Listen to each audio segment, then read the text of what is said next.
El doctor don Antonio Rumeu de Armas es un historiador que ha acreditado a lo largo de muchos años su maestría, su dominio del género.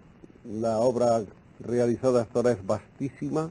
Tenemos apenas una mínima parte representada aquí en los libros que hemos podido encontrar más próximos a este estudio. Nos encanta tenerle aquí a nuestro lado y vamos a conversar sobre cuestiones de historia para empezar. Muy bien. En estos días precisamente estamos más o menos en torno a la fecha siempre importante, no solo para España, sino para el mundo, del 12 de octubre. Creo que como la historia de América ha sido una de las vertientes de tu vocación y de tu trabajo, podríamos hablar un poco de eso. Para empezar, después de tantos años consagrados a ese estudio, ¿sigues creyendo que ha sido el descubrimiento una de las mayores hazañas de la historia de la humanidad, de la vida del hombre? Lo sigo creyendo y puedo con énfasis asegurar que es el más grande acontecimiento de la historia de la humanidad. Ha habido un historiador español contemporáneo, López de Gómara, que afirmó que después del nacimiento de Cristo no ha ocurrido en la vida del hombre nada comparable con el descubrimiento de América. Y cuando, por ejemplo, las gentes de nuestro tiempo escriben que el alunizaje famoso fue tan importante como el descubrimiento de América, ¿tú estás de acuerdo? Yo lo rechazo de plano. Lo rechazo de plano. Creo que es una empresa científica, pero sin trascendencia ninguna, para la historia de la humanidad por lo menos. Podrá ser para la ciencia del futuro, para la humanidad nada. Haber descubierto un nuevo mundo y haber hecho redonda la faz de la Tierra, eso no lo ha logrado hasta ahora ningún pueblo de la historia. De la obra descubridora, misionera, civilizadora de España circulan desde in illo tempore dos leyendas, la dorada y la negra. ¿Cómo enjuicias tú esas dos caras de la misma moneda? Pues yo me situaría en un término medio, pero inclinándome hacia la dorada. La empresa de España en América es una empresa sobrehumana en todos los órdenes. Importante por el descubrimiento, extraordinariamente valiosa por la exploración. Yo soy un admirador de la exploración de América porque el descubrimiento hasta cierto punto cabe considerarlo como un hecho casual. Pero en cambio haber explorado sin guía, ni mapas, ni orientación de ninguna especie América, desde la bahía de Hudson hasta la Patagonia y desde la Amazonía hasta los Andes, eso no lo ha hecho jamás ningún otro pueblo de la historia. Sin caminos, sin trochas, sin veredas, alimentos, con el machete en la mano, como Núñez de Balboa atravesó el istmo. Eso jamás lo ha hecho ningún por otro. selvas Y impenetrables. todo eso en 15 años, que es lo asombroso. Son hombres de hierro, son auténticos titanes, que no tienen parangón en ninguna otra época de la humanidad. ¿Hubo buenos y malos en la conquista? Sí, hubo buenos y malos. Ahora, a mi juicio, más buenos que malos. ¿Quiénes eran los buenos? ¿Quiénes eran los malos? Pues los buenos eran, como siempre, los idealistas y los hombres de acción y de empresa, que fueron a crear riqueza, pero no a enriquecerse rápidamente. Es decir, que siempre en toda empresa humana hay quien va, como se dice vulgarmente, a hacer su agosto. Entonces los buenos son los labradores, los hidalgos, los sacerdotes, los misioneros. Todavía no se ha escrito una obra digna de la gran empresa misionera religiosa, me refiero, de los españoles, que con una negación sublime no solamente han catequizado a América de norte a sur y de este a oeste, sino que llevaron a cabo empresas, hasta algunas casi de tipo colectivista, como los famosos misioneros de los guaraníes del Paraguay, que crearon un ensayo de colectivismo agrario como no se ha conocido otro en la historia. En el terreno de las hipótesis, si suponemos por un momento, aunque todo esto es un juego puramente, que Colón no da con América y se regresa fracasado al no hallar las Indias occidentales que él buscaba, ¿qué tiempo podemos calcular que hubiera tardado la humanidad en encontrar al nuevo continente, al nuevo mundo? Pues acaso no mucho. No mucho. Porque los progresos de la navegación y por tanto la llamada navegación de altura frente a la de cabotaje, pues hubiesen fatalmente conducido al hombre de Occidente a seguir la ruta que marca ese propio Occidente. ¿Cree el profesor Romeu Dermas que otra nación cualquiera puesta en la misma circunstancia y coyuntura histórica hubiera hecho a imagen y semejanza de España el descubrimiento, la colonización y la civilización de América? El descubrimiento, acaso, Portugal. Portugal, no cabe duda, que estaba en vanguardia de la exploración marítima y en muchos aspectos superaba a la propia Castilla y dentro de Castilla a la Baja Andalucía. Otros pueblos estaban a distancia de los pueblos ibéricos. De modo que la empresa de América se hubiera podido anticipar Portugal, pero no habiendo ocurrido este acontecimiento, era natural que fuesen los bajo andaluces los que llegasen a América antes que ningún otro pueblo. Ahora, desde el punto de vista de la obra colonizadora, no cabe duda que si otros pueblos hubiesen llegado a América, la colonización hubiese sido distinta. Yo la imagino como hubiesen creado factorías, hubiesen creado explotaciones mercantiles, pero nunca hubiese habido ese trasplante humano, ese mestizaje, esa cultura, esa unión de razas y de pueblos, que es la que singulariza la obra de España. Esa fusión de sangres, la creación del mestizaje, podemos decir que es para mí es la obra cumbre, la obra cumbre de América.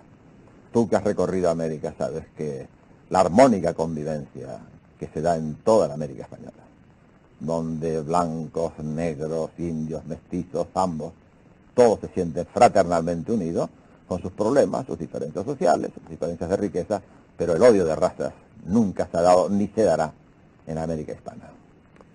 De una manera probablemente basada en ciertos hechos que están en la historia, o acaso, en fin, con una cierta deformación interesada de la verdad, viene diciéndose desde hace tiempo que España no respetó las culturas aborígenes, las culturas indias existentes antes de la llegada de Colón. ¿Cuál es tu opinión con respecto a eso? Yo creo que las respetó dentro de lo posible. Las pruebas que hoy día todavía subsisten, basta recorrer el Perú o México, y sin salir de México, el hinterland de la ciudad, para ver cómo sobreviven estas culturas indígenas, no en toda su pureza, se perdieron muchas lenguas, no siguieron los cultos idolátricos, no se construyeron pirámides, se construyeron catedrales, pero en las propias catedrales, como tú bien sabes, el elemento indígena hoy día se valora al máximo porque el artista indio ha dejado su huella y su impronta en todas esas grandes fachadas barrocas de las catedrales mexicanas o de cualquier otro lugar de América. El barroco americano, que es... El barroco americano es verdaderamente mestizo, sí, sí. Un barroco español, pero en gran parte elaborado por artistas indios.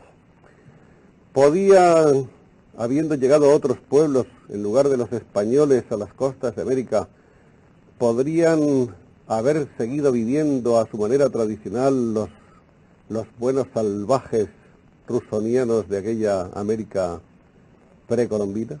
Habiendo llegado a otros pueblos. Sí, si en lugar de los españoles llegan los ingleses, Sí. los holandeses, los franceses, ¿se puede presumir, como algunos han escrito, que el buen salvaje hubiera vivido exactamente igual su existencia anterior, paradisíaca? Yo creo que no, porque ahí está el ejemplo de Norteamérica. Hubiesen sido respetados, pero lentamente acorralados, hasta llegar ya a una situación de extinción un poco menos que natural.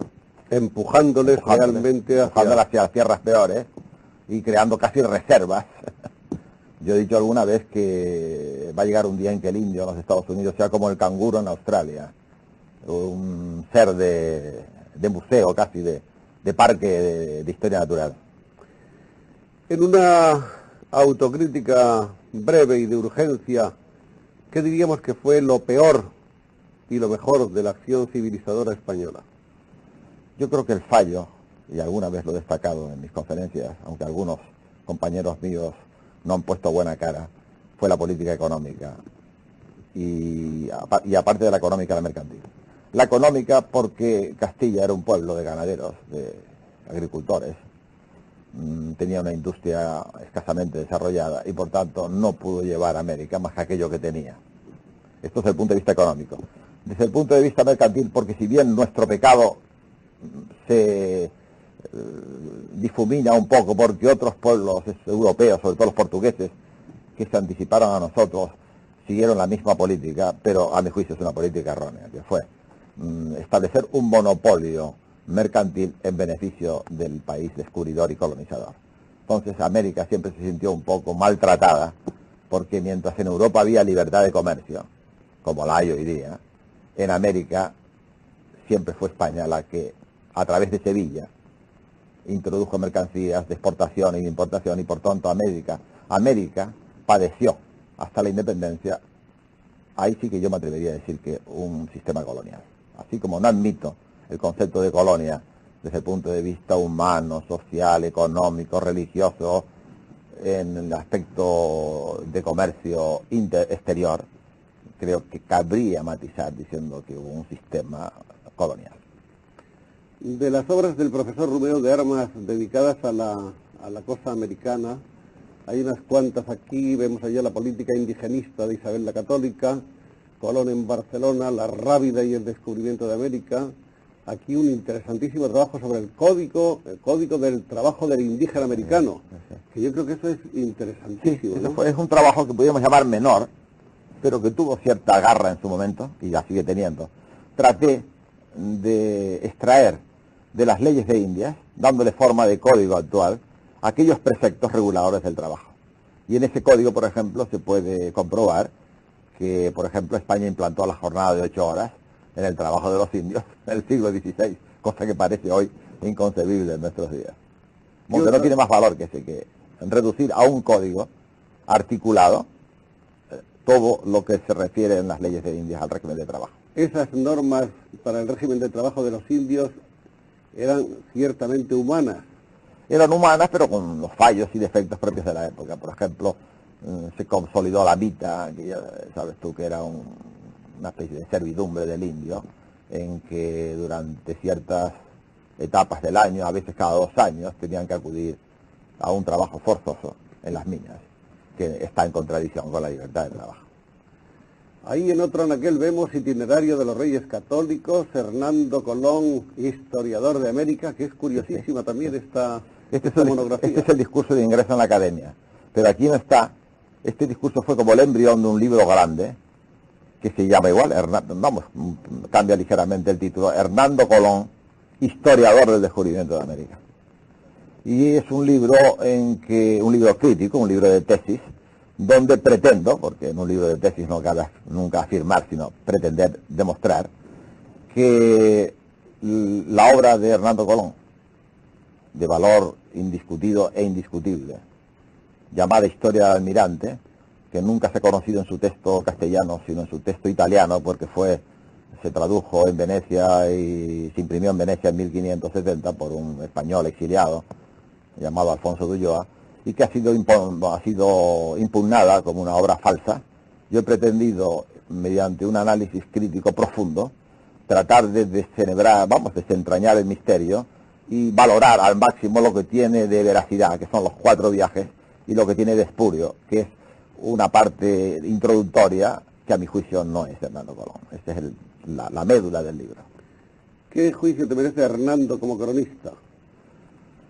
Hernando me merece a mí muchos juicios, porque como hombre de su tiempo, para mí quizás sea el polígrafo más grande que tuvo España en aquella época. Que es curioso, que Colón tiene un hijo legítimo, que da una talla media, más bien baja, y un hijo bastardo que fue un hombre de los más cultos de su tiempo. Quizás el fallo de Hernando Colón fue que se propuso una meta y un objetivo superior a las fuerzas humanas, porque lo fue todo. Fue astrónomo, matemático, historiador, filólogo, geógrafo, y como historiador dejó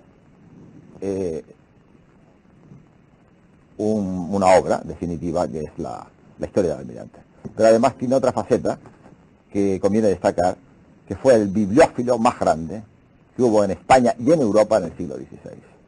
Recorrió Europa de punta a cabo comprando libros de toda índole, y cuando ya tuvo esa inmensa colección, los regaló a la Catedral de Sevilla, donde hoy se conservan muy, no digo maltratados, pero en fin, muy pirateados, no con mala intención, sino, ya sabes tú que los libros se prestan y no se devuelven. El hecho es cierto que de la biblioteca colombina quedan importantes restos, pero no la totalidad.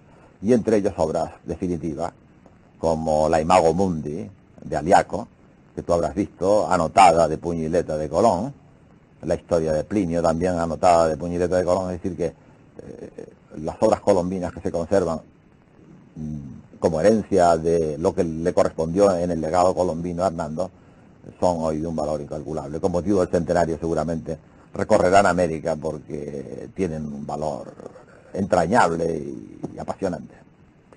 Hemos pasado antes sobre un libro, La Rábida y el descubrimiento de América, que creo que tiene mucho interés, porque aparte de que, entre otras cosas, ahí tú puntualizas que Colón no apareció por la Rábida antes, sino hasta el 1491 y 1492, la Rábida es realmente el punto de partida, es la cuna del descubrimiento de América.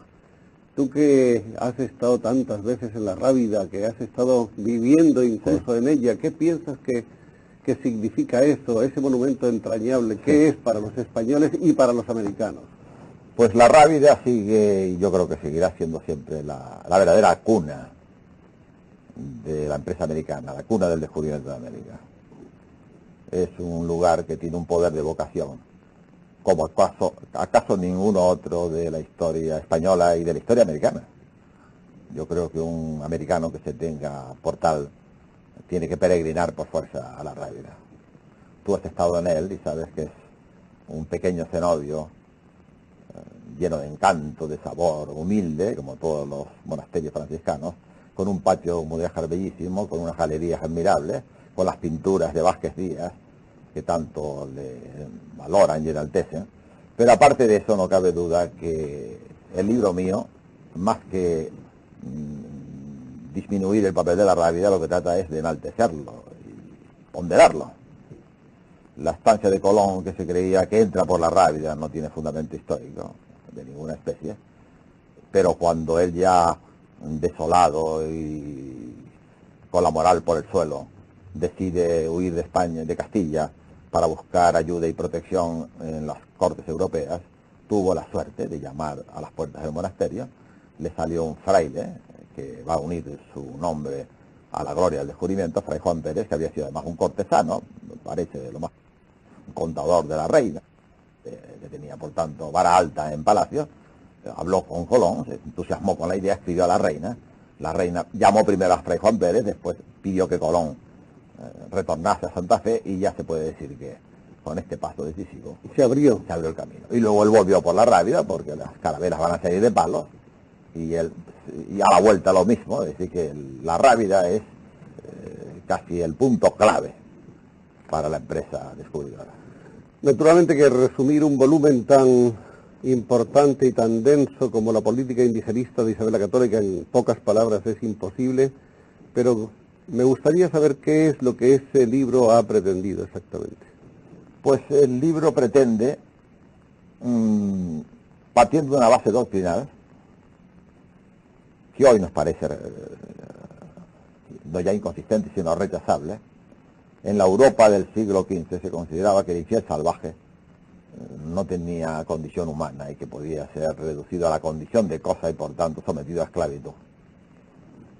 Y fue precisamente en Canarias donde, por obra de los misioneros, empezó a resplandecer una nueva doctrina que proclamaba la libertad del hombre y pretendió consagrar con toda clase de garantías la libertad del indígena.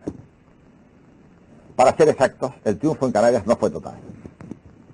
Canarias tuvo libertad para los indígenas de aquellos reinos que se declararon amigos de los misioneros, se llamaban reinos de paces, y que predicaban, o que admitían y consentían la predicación. Luego, con un criterio todavía un poco más amplio, se extendió a los vecinos. Para que la predicación pudiese continuar, pues había que abrir un campo a los misioneros. Entonces se protegió también con la libertad a los vecinos, pero siempre, hasta el final de la conquista, se admitió la esclavitud. Y tanto en Gran Canaria como en Tenerife hubo reducción de población indígena a esclavitud y hasta expatriación de los esclavos que fueron vendidos en los mercados europeos. De modo que en Canarias alumbra, todavía no triunfa la doctrina, pero despunta, se inicia la doctrina y culmina cuando Colón llega a América, y Colón, que era un hombre muy interesado, vio enseguida que uno de los grandes negocios de la colonización podía ser la venta de indios como esclavos en Castilla, y mandó un grupo de indios para ser vendidos. Y la reina meditó, y antes de decidirse, pidió informes a los teólogos, a los juristas, y en 1500, es una fecha que para mí debía estar grabado con letras de oro en toda América, en 1500 proclamó la libertad del indígena, con todas sus consecuencias. Y por eso en América se puede hablar de malos tratos, de desconsideraciones con los indígenas, pero nunca se dio un caso de esclavitud entre los americanos. Esa es la doctrina y el panorama de la obra que tú acabas de preguntarme.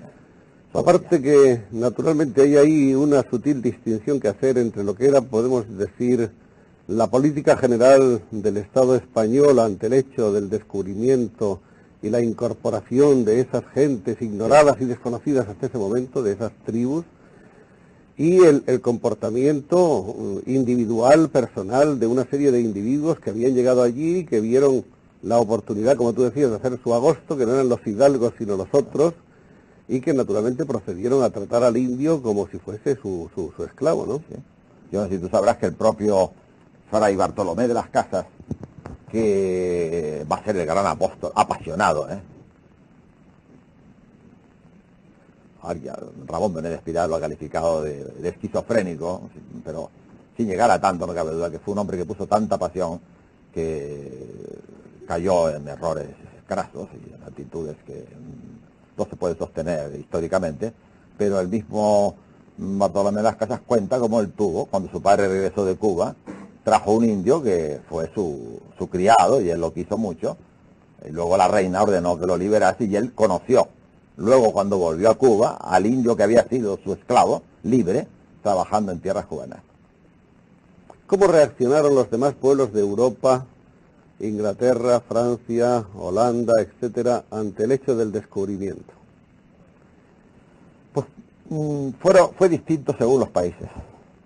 Portugal, con una gran amargura, una gran desilusión, porque Portugal llevaba ya cerca de 100 años buscando la ruta de la India, circunnavegando África. Por tanto, cuando Colón se presentó en Lisboa con unos indígenas que decía que eran indios, a los reyes de Portugal se les produjo un desencanto y una desilusión tremenda. Pero los demás países, claro, estaban marginados en esta empresa, y lo que no hicieron caso, ya sabes tú que los papas romanos le concedieron a Portugal y a España la soberanía sobre estas tierras infieles, y los países occidentales, no hispánicos, o no ibéricos mejor dicho, pues no hicieron caso y buscaron el camino de abrirse paso, y Francia se lo abrió en el Canadá y en la Luisiana, y los Estados Unidos, lo que diga los ingleses de los Estados Unidos, es decir, que ellos de momento respetaron, pero en cuanto pudieron buscaron en América también una expansión territorial. Y trataron naturalmente de socavar hasta donde fuera posible el poderío español. Por todas partes. Y acabaron por conseguirlo, de alguna manera.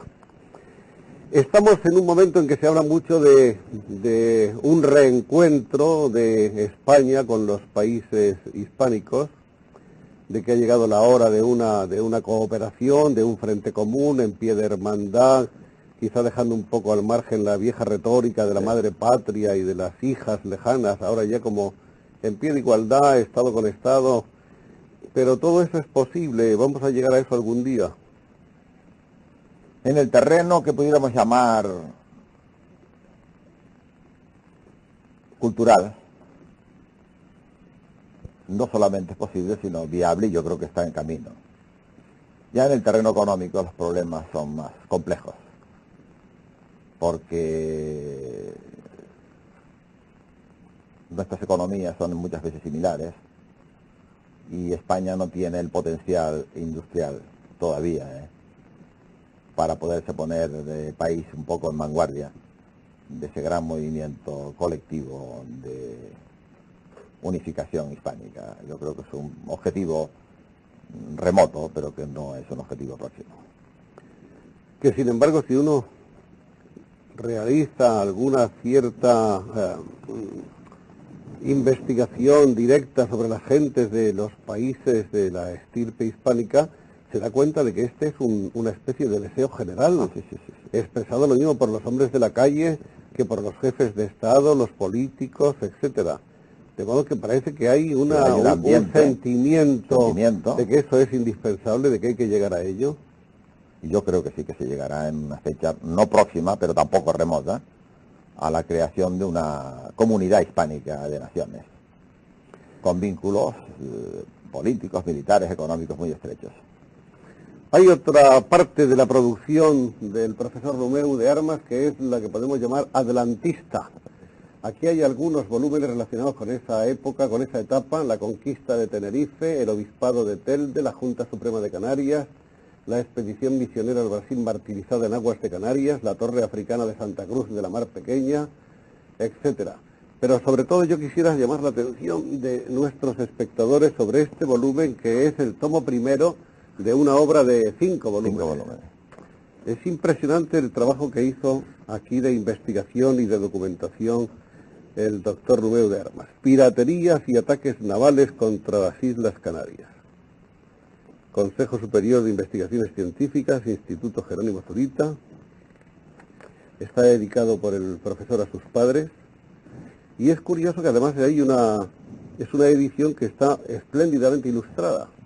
Con todo lujo. Con todo lujo, no solamente de ilustraciones, digamos, de adorno, sino de mapas, de cuadros.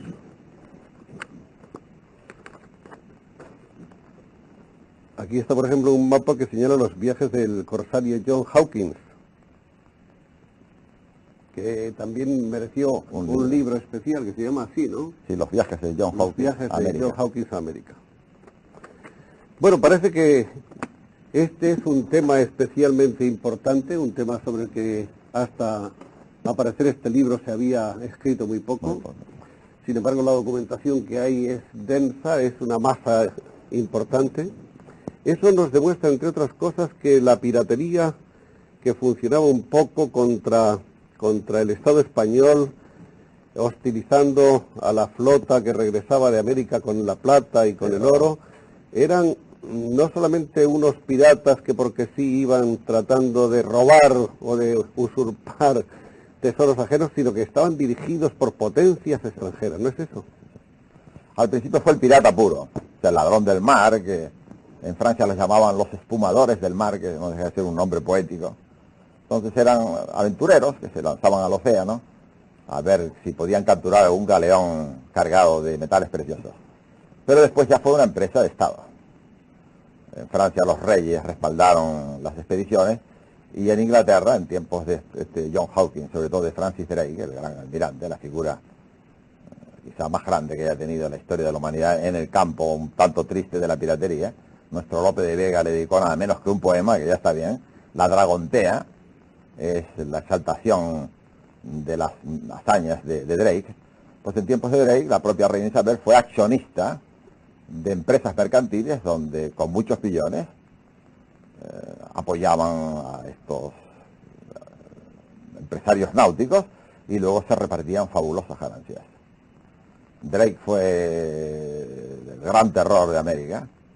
He oído decir, aunque no lo he comprobado, que todavía en la costa del Caribe a los niños se les asusta diciendo que viene el Drake, viene el Drake, como dicen en castellano, y él atacó pues la mayor parte de los puertos de la costa atlántica, y luego se pasó por el estrecho de Magallanes a la costa del Pacífico y también sorprendió al Callao. En fin, fue un verdadero azote para los puertos españoles, y hasta coronó su empresa dando la vuelta al mundo por segunda vez, aunque los ingleses consideran que él fue el primer navegante que dio la vuelta al mundo.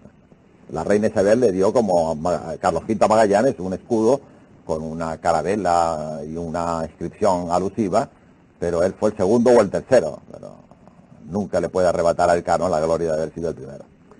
Este trabajo, este estudio tan extenso, tan documentadísimo, que supone una aportación ciertamente fuera de serie a la historiografía insular, sobre todo recoge los siglos XVI, XVII y XVIII. Y no solamente nos cuenta esa historia de las piraterías, sino que nos pinta un poco lo que era el archipiélago en esa época, su organización, cómo eran las ciudades, cómo estaban más o menos amuralladas o defendidas, cómo eran sus milicias, etcétera. Es un libro que en apariencia pudiera, por el título, pudiera ser considerado como un libro de historia militar, y es, yo no diré que exactamente lo contrario, pero que está muy lejos, porque es un libro hecho con criterios muy modernos, de estudio demográficos, de historia económica, de historia social, y luego de paso, pues del estudio urbano.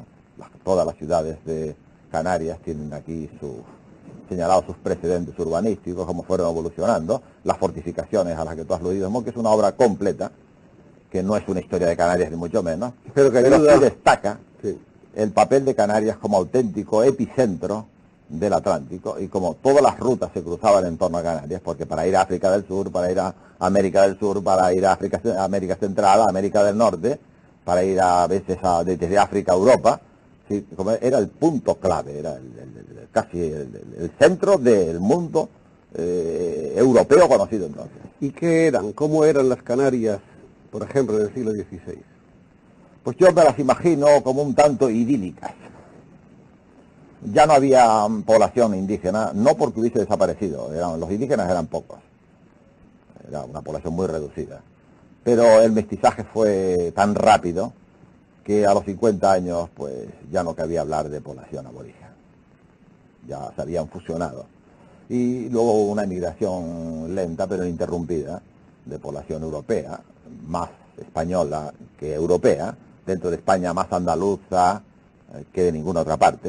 Después ya vinieron extremeños, castellanos nuevos, gallegos, catalanes, pero fundamentalmente el núcleo originario fueron bajo andaluces, sevillanos, gaditanos, onubenses, y esos son los que han dejado en el habla pues una raíz particular, y en sus costumbres.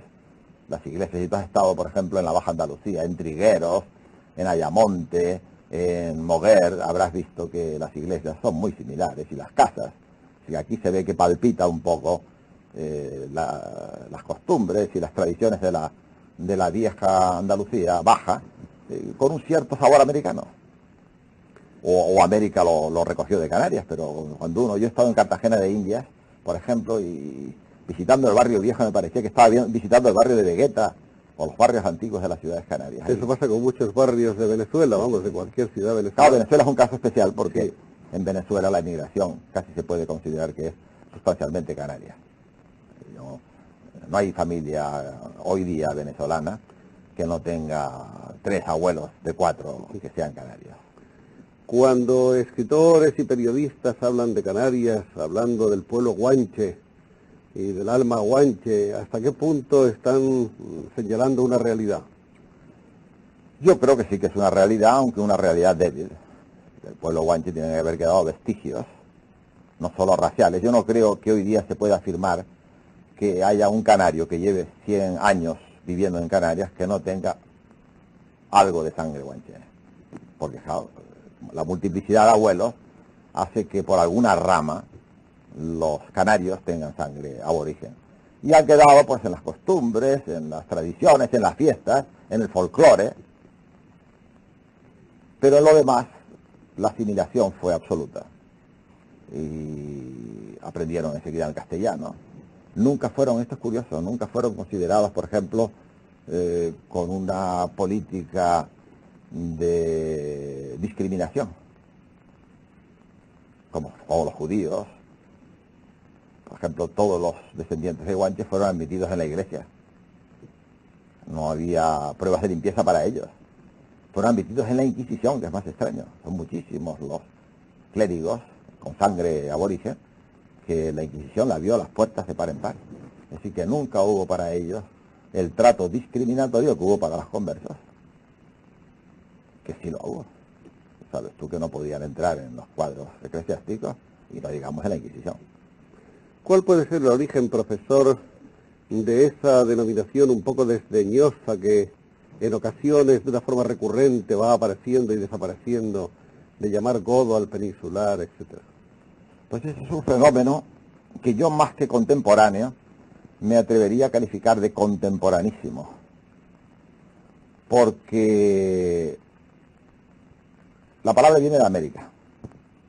En América, en el momento de la lucha por la independencia, los criollos, en una actitud de recelo y de ataque a los que llamaban peninsulares, o entonces se llamaban realistas, porque eran partidarios de la realeza, del rey, pues en esa lucha a los peninsulares, a los de la otra orilla del Atlántico, alguna vez que otra los llamaban godos. Godo es un poco símbolo de la primera España nacional, de la primera unidad española, y los llamaban godos. Aquí en Canarias, por lo menos si mi memoria no me es infiel, cuando yo era niño nunca jamás se pronunciaba todavía la palabra godo. Esto es producto más bien de la guerra civil, de la posguerra civil, y yo creo más bien como una actitud de burlesca ante el peninsular que venía con ínfulas de conquistador. Con una arrogancia. La arrogancia, ¿no? De que era superior, de que vivían en sus tierras mejor, de que sus casas eran mejores, muchos de ellos procediendo de tierras, pobres, de tierras de escaso desarrollo. Entonces vino esa actitud de rechazo de esta fanfarronería, hablando claro, del peninsular, y entonces vino la palabra godo con esa carga un poco explosiva, de tipo medio nacionalista, medio exaltadora de la pureza del canario propio. Este libro, El Obispado de Telde, es otro libro que abre un surco pues nuevo sí, también. Este libro yo me investigación. atrevería a calificarlo quizás del libro más sorprendente de los que yo he escrito sobre historia canaria. No el más importante, pero sí el más sugeridor y el más sorprendente. Y te voy a explicar por qué. Porque la historia de Canarias empezaba en 1402 y con ese libro empieza en 1340. O sea que yo le añadí a la historia de Canarias Un siglo largo. un siglo. Y es un hecho inesperado y que yo mismo, cuando lo descubrí, me quedé sobrecogido, porque no podía ni por pasárselo por la imaginación que en esta isla, en Gran Canaria, donde estamos hablando en este instante, los misioneros, asómbrate, mallorquines, viniesen al mismo tiempo que los piratas. Los piratas entraban por un lado a robar indígenas, a apoderarse de cabras y ovejas porque no había otra cosa, y por otro lado vinieron los misioneros, enviados por el Papa directamente, porque fue un obispado no dependiente ni del arzobispado de Tarragona ni de ninguna diócesis peninsular, sino que el Papa asumió la responsabilidad de ser él el que dirigía directamente la misión. Y nombró una serie de obispos, se cuentan hasta 4, que primero se llamaron de la Fortuna, porque la Fortuna era el nombre que se daba a las islas de la Fortuna, y después, como establecieron su sede principal en un pueblo importante de Gran Canaria que hoy se llama Telde, pues crearon el obispado de Telde, y estas misiones vivieron pues unos 50 años, hasta la conquista por los normandos. Y siempre bajo la protección directa del Vaticano. Y después de los reyes de Aragón, de los reyes de Mallorca, y cuando Mallorca desaparece, cuando Pedro IV de Aragón se apodera de Mallorca, bajo la tutela y protección de los reyes de Aragón. Así que aquí hubo una primera colonización catalano-aragonesa, antes que la normanda, que en el fondo fue castellana, porque los normandos no hicieron más que pisar las islas y enseguida buscaron el apoyo de los reyes de Castilla. Comprendieron que ellos, sin respaldo alguno, tan distante de Francia, no podían resistir. Quizá habría que preguntarle al investigador cómo intuyó, cómo olfateó la existencia de esta vía y de esa documentación. Pues fue la casualidad, porque viendo un documento del archivo de la Corona de Aragón, leí Episcopus Teldensis, porque le advierto que esto es un descubrimiento que estaba escrito en letras de molde desde hacía 400 años. Si tú estudias todos los libros, todos los episcopologios del siglo XVII y XVIII y XIX, aparece el Episcopus Teldensis, que nadie se imaginó, todo el mundo creyó que era un obispo de Asia Menor, esas sedes que hay en Asia se llaman impartibus infidelium, y todo el mundo consideró, y entonces yo ya, cogido el hilo, ya sabes tú que lo difícil es coger el primer hilo, cogido el hilo, fui tirando, y monté este libro, pero lo curioso es que, escrito este libro, han aparecido después, lo menos 10 artículos, la mayor parte de discípulos míos, otros de amigos míos, y 3 escritos por mí mismo, que amplían todavía esta historia de Canarias en el siglo XIV, y que dan pie a una reedición del libro, porque, insisto, para mí es el descubrimiento más sensacional de la historia de Canarias en los tiempos modernos. Digo, repito, puede haber los más importantes, más trascendentes, pero más sensacional, porque añadirle a un pueblo un siglo de historia, en ese momento un tanto brumoso, en que con un pie se está en la prehistoria y otro en la historia, ese es el libro del obispado. Pensando un poco en los jóvenes aspirantes a historiadores, ¿podemos decir que la historia de Canarias puede escribirse desde el archipiélago o desde fuera del archipiélago? Es decir, ¿las masas de documentación están dentro o están fuera? Están en los dos sitios. En los dos sitios.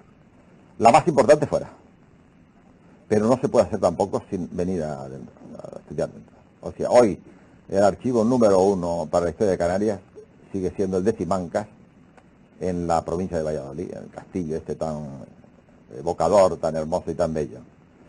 En segundo lugar, Indias, porque las relaciones de Canarias con América han sido y siguen siendo parte consustancial de la vida y de la historia de Canarias.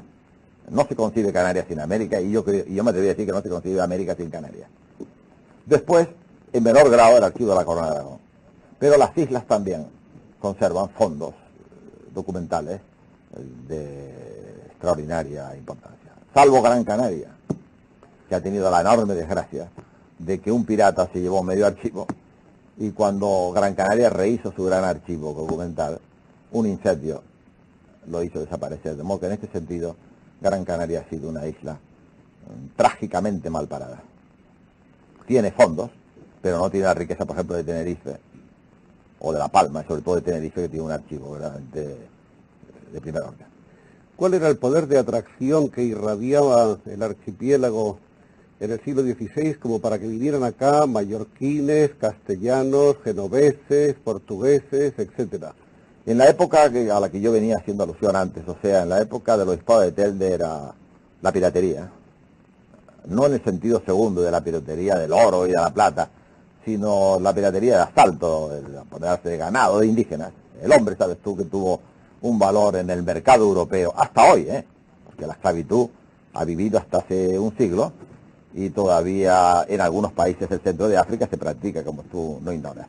Entonces, atraídos por el comercio, vamos a llamar de tipo interior canario, y después porque era la ruta de América, la ruta de África, y porque Canarias también tuvo una actividad económica de importancia y de relieve. Bien, vamos a dar aquí algunos datos que nos faltan acerca de la personalidad del profesor, nacido en Santa Cruz de Tenerife el día 18 de enero de 1912. ¿Los orígenes familiares más o menos cómo son? Pues canario 100%, tinerfeño de nacimiento, de padres canarios, de abuelos canarios y ya de bisabuelos con un espectro más amplio. Ahí ya entran catalanes, levantinos, canarios más que nada, pero en fin, ya... ¿Los primeros estudios aquí en el archipiélago? Los primeros estudios, yo salí de Tenerife con el bachillerato debajo del brazo, nada más. Y entonces, a los 14 años yo acabé bachillerato y marché a Madrid. Empecé mis estudios abogado, porque en mi época, no sé si tú te acordarás, que se decía que todos los españoles eran abogados mientras no se demostrase lo contrario. Hoy quizás se diga economista.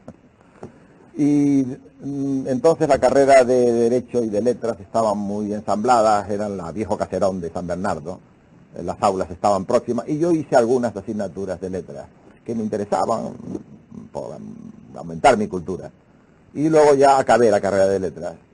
Y la vida, que te lleva muchas veces más que tú mismo, me llevó por senderos que yo al principio no había sospechado. No reniego de ellos, pero quiero decirte que no fue una orientación decidida desde el primer momento, marcada, sino una orientación que se fue formando lentamente. Fuiste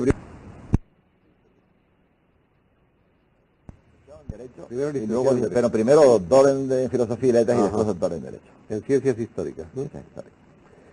En la actualidad desempeña... Mi tesis en derecho, la tienes ahí. Sí, es esta. No, la historia de la previsión social, que yo considero que es una obra fundamental.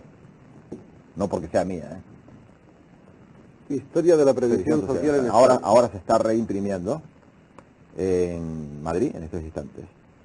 Y se reimprime sin un retoque porque no he podido añadirle nada. Era un tema inédito, donde no se había escrito nada.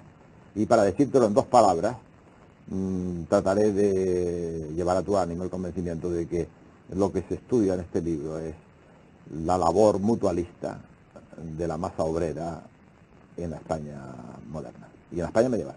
O sea, todas las cofradías, gremios, Montepíos, toda esta organización, un poco bajo el patrocinio tutelar de la iglesia y de los monasterios, que los acogían nada más, y como los obreros, dando cuotas y ayudando, practicaban el seguro de enfermedad, el seguro de muerte, y establecían, por tanto, frente a los riesgos de la vida, pues un rayo de luz que les evitaba ir al hospital.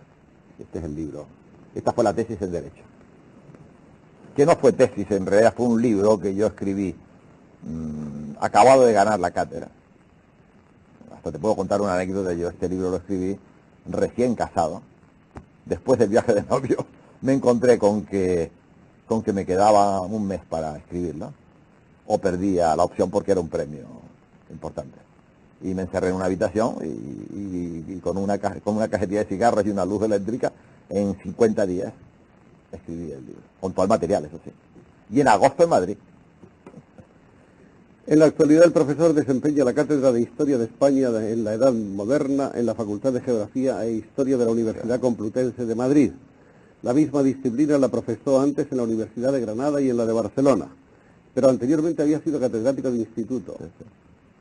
Es vicepresidente del Patronato 12 de Octubre, académico de número de la Real Academia de la Historia. El ingreso se produjo en el año 70, aunque fue en el 68 cuando... La elección. La elección, eso es. Más cosas. Secretario General Perpetuo del Instituto de España, profesor de la Escuela de Guerra Naval. Tiene, entre otros, el Premio Maura del año 31, el Premio Marvá en el 42, el Premio Nebrija del Consejo Superior de Investigaciones Científicas en el 45, el Premio Nacional de Literatura en el año 55. En el Consejo Superior de Investigaciones Científicas es director del Instituto Jerónimo Zurita de Historia de España y consejero de número de los patronatos Menéndez Pelayo y José María Cuadrado. Ha sido director de la Escuela de Historia Moderna. Su producción científica, como hemos visto, se ha orientado hacia el estudio de la historia de América y el Atlántico y también sobre la historia social. Es hijo predilecto de Santa Cruz de Tenerife e hijo adoptivo de Las Palmas de Gran Canaria. Practica, o ha practicado, no sé ahora, diversos deportes, entre ellos de una manera especial la natación y el tenis. Eso está un poco exagerado. ¿No? Los practico, pero mal. Cuentan. Entre sus predilecciones literarias, por lo que sé, se cuentan Baroja y Galdós, y es hombre que, además de esa obra vastísima, erudita, de larga y sólida producción científica, viaja constantemente por el mundo dando conferencias. Hay varios libros, 2 libros nuevos sobre todo, que no tenemos aquí. Uno se llama Ciencia y Tecnología de la España Ilustrada, la Escuela de Caminos y Canales, y el otro, Origen y Fundación del Museo del Prado. Y hay una cosa sobre la que me gustaría preguntarle. Dicen que el profesor ha sido preceptor de Su Majestad el Rey Juan Carlos. Preceptor, no profesor. Profesor. Sí. Cuando el príncipe don Juan Carlos acabó su formación militar, accedió a la universidad, estuvo en la Facultad de Derecho y luego pasó a la Facultad de Filosofía y Letras, donde asistió a diversas clases y yo le di clase de Historia de España contemporánea. Vimos una foto del príncipe, muy jovencito, hecho un muchacho todavía, En Lausanne. Dedicada al profesor en Lausana, en En Suiza. plena guerra europea estuve yo en Suiza y me dedicó esa foto, cuando era un niño. Después ha seguido viendo a su majestad en numerosas ocasiones. ¿De qué se ocupaba especialmente su relación con el príncipe? Yo fui profesor de Historia de España contemporánea. ¿Cómo era en cuanto a alumno? Las clases eran de tipo pasivo, es decir, que eran conferencias. Pero no eran conferencias individuales, sino con un grupo de alumnos, y despertó una enorme simpatía entre los alumnos, y más todavía entre las alumnas. Esta foto es del día en que ingresa en la academia, que tenemos otro por aquí, que es del acto precisamente. Así que lo preside el príncipe, porque yo tuve pues, fui a invitar y él tuvo la deferencia enorme de asistir a la sesión. Y estas ya son otras fotos que jalonan diversos momentos de la vida del profesor Rumeu de Armas. Aquí es inaugurando el segundo Congreso Venezolano de Historia. Era entonces presidente de la República Carlos Andrés Pérez, de Acción Democrática. Esta es una hermosa foto a sí mismo. En el acto inaugural, en la Academia de Venezuela, es una antigua iglesia española, y se habla desde el púlpito barroco de... Esta es de una expedición a Bermudas. a las Bahamas. A las Bahamas, pues. Siguiendo la ruta de Colón. En diversas conferencias hay fotos innumerables. Quiero mostrarles un libro que fue enviado al Papa. Al Papa, sí. Esta es la historia de la previsión social. El nuncio tuvo interés por ella y se le envió una obra encuadernada. Aquí veremos al profesor acompañado de su esposa. Recibiendo el título de hijo predilecto. Exactamente. Y el que me lo entrega, aunque no me lo concedió, es un hermano mío que era alcalde entonces. Mi hermano Ernesto, que aparece en la fotografía. También es en Venezuela. En Venezuela, delante de la tumba de Bolívar. Cuando Matías Esto Vega fue Guerra, cuando Rómulo Betancourt, cuando tomó posesión sí, de la presidencia, Rómulo Betancourt, fue una embajada extraordinaria en que yo iba representando a la universidad y Porcioles iba representando a los municipios.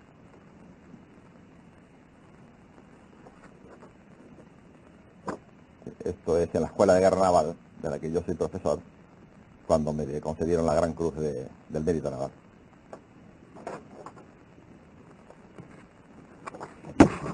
Esto es en Bogotá, en un congreso de parlamentos americanos, que tuvieron la deferencia de...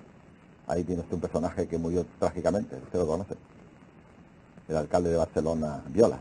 Ah, sí. Esto es en Badajoz, no en Cáceres, en una conferencia en el Ayuntamiento de Cáceres. Esto es en Las Palmas, inaugurando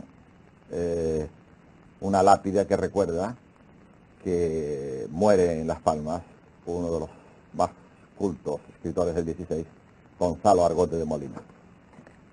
Esto es en Valencia, en el Conferencial Club, dictando una disertación. Esta es la casa en que vivíamos en la isla del Gato, en Cat Island, en las Bahamas, durante la gran expedición, el barco que nos llevó a la expedición. Esto es en Madrid, dando una conferencia en el centro de la Villa de Madrid. Esto es en el Colegio Mayor Jorge Juan. Bueno, y muchísimas más. Lástima, me están avisando mis amigos del estudio de que estamos rebasando la hora. Creo que se nos ha ido este tiempo sin sentir, que hemos tenido ocasión de asomarnos a la sencillez dialogante y cordial del profesor Rumeu de Armas, que hemos sabido muchas cosas que ignorábamos gracias a este diálogo, y esperamos que tengamos algún día una ocasión nueva de seguir enriqueciéndonos con las muchas cosas que él sabe, que él conoce, que él domina, y por supuesto que todos esperamos muchos libros más y su interpretación de la historia. Quizá la última pregunta podría ser, en breves palabras, ¿sigue usted alguna de las escuelas históricas vigentes? Pues sí, hoy día casi todos los historiadores españoles estamos en una postura de aceptación de las últimas tendencias, que es de la historia con un sentido totalitario, de que debe ser la vieja historia tradicional, política, institucional, pero poniendo un énfasis particular en la historia socioeconómica, y dentro de la historia socioeconómica, cuando se puede, dando un fundamento cuantitativo y estadístico, porque si no la historia socioeconómica es una pura entelequia y casi un fuego de artificio. Un fuego de artificio. Muchísimas gracias, profesor. Gracias a usted por su atención.